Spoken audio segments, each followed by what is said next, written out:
और फिर आप देखिए धूलिया में या महाराष्ट्र में चुनाव हो रहा तो उत्तर प्रदेश के मुख्यमंत्री को ला लिए यहां पर, बाबा आ गए महाराष्ट्र में। बाबा आकर बोलना शुरू कर दिए, बटेंगे तो कटेंगे, बटेंगे तो कटेंगे। इसका मतलब क्या है बोलो? तुम किसको बोल रहे बटेंगे तो कटेंगे? मैं बीजेपी को, अमित शाह को, आरएसएस को, मोहन भागवत को और ये मुख्यमंत्री उत्तर प्रदेश को जो आजकल एक टूरिस्ट के तौर पर पूरे महाराष्ट्र में फिर रहे हैं, तुम बटेंगे तो कटेंगे बोल रहे ना। तो फिर आपको मैं बता रहा हूं, उत्तर प्रदेश में महारानी लक्ष्मीबाई मेडिकल कॉलेज झांसी में 10 बच्चों, जो मासूम बच्चे होते हैं पैदा होने के बाद, जिनको न्यू नेटल केयर बोलते हैं, उसमें रखा जाता है, 10 बच्चे जल के मर गए उसमें। 10 बच्चे झांसी में, झांसी लक्ष्मीबाई मेडिकल कॉलेज उत्तर प्रदेश में 10 बच्चे जल के मर गए। ये मुख्यमंत्री वहां पर नहीं गया। वो जो माँ बाप अपने मासूम बच्चों को खो दिए, उस मां को तसल्ली देने नहीं गया जिसने 9 महीने अपने पेट में एक बच्चे को रखा, बेटी को रखा। जन्म देने के बाद, पैदा करने के बाद बच्चों में कॉम्प्लिकेशन आया तो न्यू नेटल केयर में रखा। ये ऐसा बेदिल मुख्यमंत्री है कि वहां पर जाकर उन बच्चों, जो बच्चे मर गए, उनके माँ बाप के सर पर हाथ रखता, वहां पर नहीं गए। यहां महाराष्ट्र में चुनाव है, आ गए और क्या बोल रहे? बटेंगे तो कटेंगे। अच्छा, आपको मालूम, ये जब अस्पताल में आग लगी, आप एक नाम लिख के रख लो, उसका नाम क्या है? याकूब मंसूरी। याकूब मंसूरी का नाम लिख लो। याकूब मंसूरी की बीवी ने 2 जुड़वा बच्चियों को जन्म दिया, उनको न्यू नेटल केयर में रखा गया और याकूब मंसूरी उस न्यू नेटल केयर के वार्ड के बाहर सो रहा था। आग लगी तो याकूब मंसूरी अंदर कूद गया। अंदर कूदकर उसने 10 ऐसे मासूम 6 महीने के, 3 महीने के बच्चों को बचाया और उनको लाकर 10 बच्चों को उसने जान बचाई। मगर याकूब मंसूरी ये नहीं देख रहा था योगी आदित्यनाथ कि किसका बच्चा है।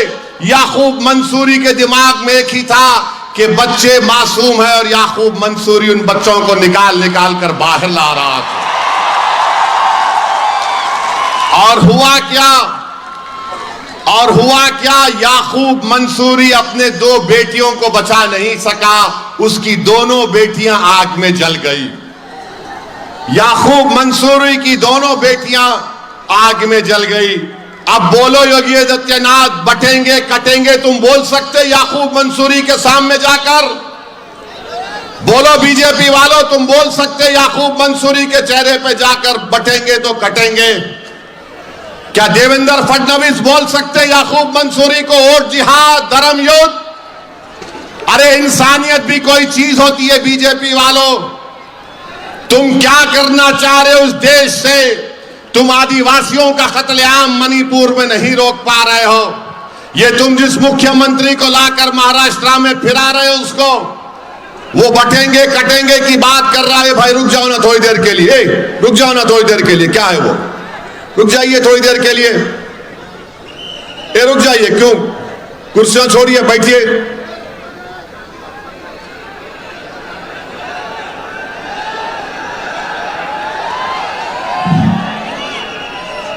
अरे लोग खड़े हैं भाई, आप क्यों कुर्सियां लेकर आ रहे हैं? आज आप देखते हैं कि ये बातें कोई नहीं करता। प्रधानमंत्री नहीं बोलेंगे, देवेंद्र फडणवीस नहीं बोलेंगे, मोहन भागवत नहीं बोलेंगे, और ये उत्तर प्रदेश का मुख्यमंत्री योगी आदित्यनाथ नहीं कहेंगे। कितनी कैसी बात है ये? कि एक प्रदेश में अस्पताल में 10 बच्चे जल जाते हैं और वो मुख्यमंत्री वहां जाने के बजाय झांसी को महाराष्ट्र में चुनाव की वोट की अपील बांधते फिर रहा है और वही बोल रहा है बटेंगे तो कटेंगे, फुला ऐसा है, ये है। अरे अगर तुम्हारे दिल में छत्रपति शिवाजी महाराज की मोहब्बत सही होती ना तो तुम योगी, तुम झांसी को जाते और उन मरने वाले परिवारों को मिलते, तुम याकूब मंसूरी को अपने सीने से लगाते, मगर नहीं, तुम उसकी फिक्र नहीं है, तुमको सिर्फ चुनाव की फिक्र है। मेरे अजीज दोस्तों और बुजुर्गों, मेरी आपसे गुजारिश यही है कि 20 तारीख के दिन भी अगर आप मुत्तहिदा तौर पर अपने कैकोट का इस्तेमाल पतंग के निशान पर फारूक शाह साहब के हक में करेंगे तो यकीनन इंशाअल्लाह ताला वो दोबारा धूलिया की आवाम की खिदमत करेंगे और आमदार मुंतखब होंगे। अगर आप मुत्तफिक रहेंगे तो यकीनन दोबारा इंशाअल्लाह जनाब फारूक शाह साहब धूलिया के आमदार बनेंगे। आप जानते हैं कि 5 साल में अल्हम्दुलिल्लाह धूलिया में कोई दंगा फसाद नहीं हुआ और मैं ये बात बड़ी जिम्मेदारी के साथ कह रहा हूं कि जनाब फारूक शाह साहब ने धूलिया की तारीख में किसी भी आमदार ने इतना विकास का या डेवलपमेंट का काम नहीं कराया जो जनाब फारूक शाह साहब ने अपने 5 साल में करवाया। और मैं ये बात इसलिए भी कह रहा हूं कि मैं जब 5 या 6 तारीख को हैदराबाद से औरंगाबाद को आ रहा था, मेरे साथ फ्लाइट में एक बड़े ही काबिल साइंटिस्ट बैठे हुए थे।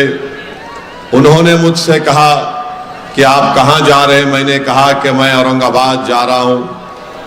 उन्होंने मुझसे कहा कि उनका ताल्लुक धूलिया से है और उन्होंने कहा कि मैंने ये देखा कि फारूक शाह ने धूलिया में इतना तरक्की, डेवलपमेंट और विकास का काम कराया कि किसी ने भी इतना काम नहीं कराया। वो खुद मुझसे कह रहे थे, वो हमारे एक हिंदू भाई थे। मुझे बड़ी खुशी हुई कि आज वो मेरे बाजू प्लेन में बैठकर उस बात का इकरार कर रहे हैं कि फारूक शाह साहब ने बिला लिहाज मज़हब मिल्लत धूलिया की तरक्की के लिए तमाम इक़दाम किए। मेरी आपसे गुजारिश है कि आप अपने इस विकास के, इस डेवलपमेंट के, तरक्की के सफर को जारी और सारी रखें। और साथ ही साथ आप जानते हैं कि हमारे आदिवासी समाज के लोग हैं जो बरसों से उनको दबाया गया, आज भी उनको दबाया जा रहा है, उनसे इंसाफ नहीं किया जाता, उनको कुचला जाता है। मगर जब फारूक शाह यहाँ के एमएलए और आमदार बने, फारूक शाह साहब ने आदिवासियों के इलाके में भी जाकर लाखों करोड़ों रुपए के डेवलपमेंट के काम करवाए।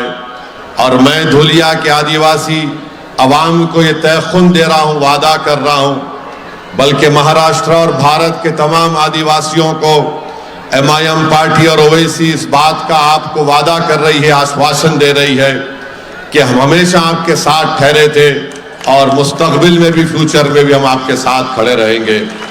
आपकी तकलीफ हमारी तकलीफ होगी। और आज भारत का आदिवासी बड़ा परेशान है कि मणिपुर में जिस तरीके से वहां पर कत्लो गारतगिरी की जा रही है पिछले 1 साल से, आप अंदाजा नहीं कर सकते कि 2 दिन पहले या कल अखबार में मैंने पढ़ा कि एक 8 महीने के बच्चे को गोली मारकर फेंक दिया गया। क्या कर रही है मोदी सरकार? मणिपुर में वहां पर आदिवासियों को पिछले 1 साल से मारा जा रहा है, गांव खाली हो चुके हैं, CRPF के कैंपों में उनको महफूज रखा जा रहा है। तो CRPF के कैंप में भी आकर उनके घरों को जलाकर एक मां को और उसके 8 महीने के बच्चे को उठाकर लेकर गए और 4 दिन के बाद उनकी लाशें पानी में नजर आती हैं। बताइए, ये जुल्म नहीं तो क्या है? ये कौन सी सोच रखने वाले लोग हैं कि 8 महीने के बच्चे को उसकी मां के साथ सर में गोली मारकर फेंक दिया जाता है? मैं आदिवासी जनता से अपील कर रहा हूं कि आप देखिए मणिपुर में आज क्या हो रहा है। अमित शाह ने कहा था पार्लियामेंट में मैं 15 दिन में मणिपुर को जा रहा हूं। हमारे देश के होम मिनिस्टर हैं, गृह मंत्री हैं, मगर एक मर्तबा भी अमित शाह पार्लियामेंट में बोलने के बाद मणिपुर को नहीं गए। जिस जगह पर जिरबाम जो जगह है जहां पर आज यहां पर कत्लो गारतगिरी की जा रही है, अमित शाह वहां पर नहीं जाते। क्यों नहीं जाते अमित शाह? भारत के वजीर आजम, प्रधानमंत्री नाइजीरिया जाते हैं, इटली जाते हैं, कहां कहां चले जाते, मगर देश में एक साल से आदिवासियों पर जुल्म हो रहा है। मणिपुर में हमारे प्रधानमंत्री दुनिया के कोने कोने में बैठकर, प्लेन में बैठकर उड़ जाते हैं, वहां पर जाकर वहां पर रहने वाले इंडियन से मिलते हैं, भारत के लोगों से मिलते हैं और बड़ी बड़ी उनसे मुस्कुराकर फोटोआं लेते हैं, भाषण देते हैं। प्रधानमंत्री दिल्ली से मणिपुर आप 1 घंटे में, 1.25 घंटे में पहुंच जाएंगे। आप देश से बाहर जाकर वहां पर बैठने बसने वाले भारत के लोगों से आप मुलाकात कर रहे हैं, मगर मणिपुर जल रहा है नरेंद्र मोदी, मणिपुर जल रहा है अमित शाह, जहां पर आदिवासियों के खून की होली खेली जा रही है। हर एक के पास मणिपुर में हथियार है और गरीब आदिवासी पिट रहा है। मैं ये कहना चाहता हूं कि हुकूमत जिम्मेदार है, मोदी की हुकूमत जिम्मेदार है जो मणिपुर में आज आदिवासियों पर जुल्म हो रहा है। आप, मैं सोच भी नहीं सकता कि कोई 8 महीने के बच्चे को गोली मार सकता है। उनका जुर्म सिर्फ इतना ही है कि वो आदिवासी है, कोई उनका पूछने वाला नहीं है। मगर मैं धूलिया में खड़े होकर यहाँ के आदिवासी भाई बहनों को और देश के आदिवासी लोगों को और खास तौर से मणिपुर के आदिवासियों को इस बात का तयक़ुन दे रहा हूं कि मोदी, अमित शाह तुम्हारी बात नहीं सुन रहे होंगे, मगर हम तुम्हारी दास्तान को पूरे मुल्क में उठाते आए हैं और उठाते रहेंगे इंशाअल्लाह ताला। भारत के पार्लियामेंट में भी हमने मणिपुर का मसला उठाया, मगर उसकी बात नहीं करेंगे। प्रधानमंत्री क्या बोलते हैं? एक है तो सेफ है, एक है तो सेफ है। अरे प्रधानमंत्री, मणिपुर के लोग सेफ नहीं है, वहां क्यों नहीं जाते आप? मणिपुर का आदिवासी सेफ नहीं है, जाइए ना वहां पर। मगर नहीं, प्रधानमंत्री पूरे महाराष्ट्र में घूमेंगे, झारखंड में जाकर प्रधानमंत्री बोलेंगे कि बांग्लादेश से लोग झारखंड में आ रहे हैं। मेरे को ये, मैं मैप उठाकर देख लो आप, झारखंड का कोई बॉर्डर नहीं लगता बांग्लादेश से। कैसे आ रहे प्रधानमंत्री? उड़ के आ रहे क्या? और अगर बॉर्डर क्रॉस कर रहे हैं तो बॉर्डर पर तो सेना है ना, बीएसएफ है, बॉर्डर पर तो बीएसएफ है और अमित शाह के अंडर है। तो ये अमित शाह की नाकामी है अगर बांग्लादेश से घुस के कोई झारखंड में आ रहा है तो। प्रधानमंत्री को चाहिए था कि अमित शाह को बिठाकर पूछते कि बोलो कैसे आ रहे हैं। बांग्लादेश का बॉर्डर झारखंड को नहीं लगता, मगर प्रधानमंत्री झारखंड में जाके बोल रहे हैं कि यहां पर आदिवासियों को खतरा है। अरे मणिपुर में 8 महीने के बच्चे को गोली मार दी गई प्रधानमंत्री, और बच्चे को गोली कैसे मारे? बच्चे को गोली मारे और उसकी मां को भी मारकर रस्सी से बांधकर पानी में फेंक दिए। ये जुल्म हो रहा है। 100 से ज्यादा महिलाओं की इज्जत लूट ली गई है, मगर प्रधानमंत्री को फिक्र नहीं है। एक है तो सेफ है। अरे मणिपुर को जाओ नरेंद्र मोदी, जाकर बैठो आप मणिपुर में, मालूम करो कि क्यों हो रहा है उन आदिवासियों पे जुल्म, खत्म करो उसको, अमन पैदा करो। मगर नहीं, महाराष्ट्र में चुनाव है तो प्रधानमंत्री हर जगह पर प्लेन से उतरते हैं, आते हैं, अपनी लंबी लंबी फेंक कर चले जाते हैं।